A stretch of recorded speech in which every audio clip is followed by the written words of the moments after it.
안녕하세요. 4월 30일 화요일 날마다 죽게로 큐티 가이드 시작하겠습니다.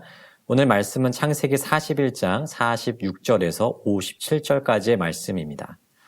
예전에 한 전도사님과 한 대화가 생각납니다. 자신이 청소년 시기, 즉 한창 예민할 때 어머니에게 엄마가 나한테 해준 게 뭐가 있어? 라고 따졌던 때가 있었다는 것입니다. 지금은 어머니께서 돌아가시지 않고 곁에 계시지 않는데 지금도 자기가 왜 그때 그렇게 이야기했는지 후회가 된다는 것입니다. 사람은 누군가의 도움이 없이는 살아갈 수 없는 연약한 존재죠. 태어나서는 부모의 돌봄이 있어야 됩니다. 자라나면서도 학교 선생님들과 여러 인생 선배, 친구 등 많은 사람의 돌봄과 도움을 받으면서 살아가죠. 하지만 여기서 문제는 사람이 때로는 자신이 이렇게 여러 사람의 도움과 돌봄을 받고 자랐다는 그 사실을 잊어버린다는 데 있어요. 부모님이 자신을 낳아서 그렇게 수고로이 길러주셨지만 그 은혜를 잊어버리면 때로는 그 감사하는 마음이 다 사라져버리게 되는 것입니다. 그러므로 우리는 도움과 돌봄을 준 사람의 은혜를 잊지 않고 항상 기억하며 감사해야 하는 것이죠. 이처럼 우리는 사람의 돌봄을 받으며 살아가지만 사람보다 더 위대한 돌봄을 받아가며 살아가고 있다는 사실을 기억하셔야 됩니다. 바로 하나님의 돌보심이죠.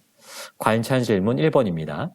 요셉이 총리가 된 나이는 몇 세입니까? 46절을 보시면 요셉이 이제 30세가 되었다라고 기록되어 있습니다. 여러분, 요셉이 애굽으로 끌려온 나이가 몇 살이었죠? 17살이었습니다. 그런데 이제 시간이 지나서 어느덧 그도 30살이 되었어요. 13년이라고 하는 긴 시간이 지난 것입니다. 그동안 그에게 많은 일들이 있었죠. 그런데 그 중에 좋은 일은 단 하나도 없었습니다.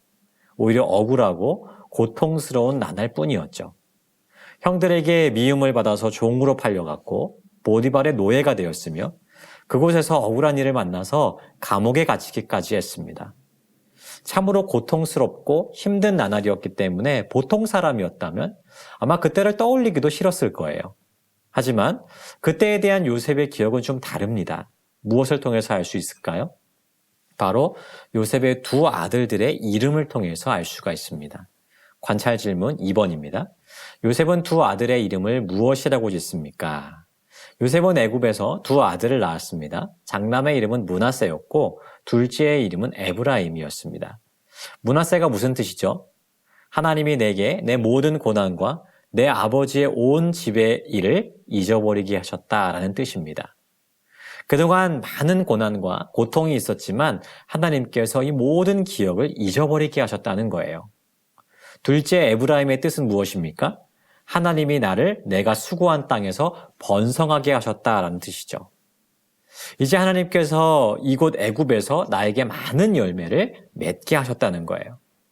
많은 고난과 고초가 있었지만 하나님은 이 모든 시간을 허비하도록 만드신 것이 아니라 오히려 이것을 다 사용하셔서 그의 인생의 풍성한 열매로 갚아주셨다는 고백입니다. 정리하면 요셉에게 있어서 지난 13년의 이 고난의 시간은 그에게 버리는 시간이 아니었습니다. 오히려 열매를 맺게 하기 위한 준비의 시간이었고 이제는 하나님의 때가 이르러서 그 모든 어려운 시간을 잊고 풍성한 열매를 누릴 수 있게 되었다는 것이죠. 관찰 질문 3번입니다. 기근이 심해지자 각국 백성은 어떻게 합니까?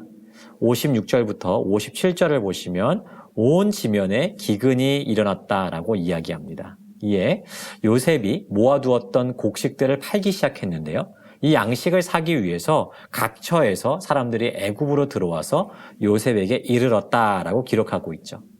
이제 요셉이 자기 개인의 열매를 거두면서 자기 개인의 형통한 삶을 넘어서서 열방을 살리고 세우는데 그의 인생이 사용되기 시작했음을 이 말씀이 증언하고 있는 것이에요.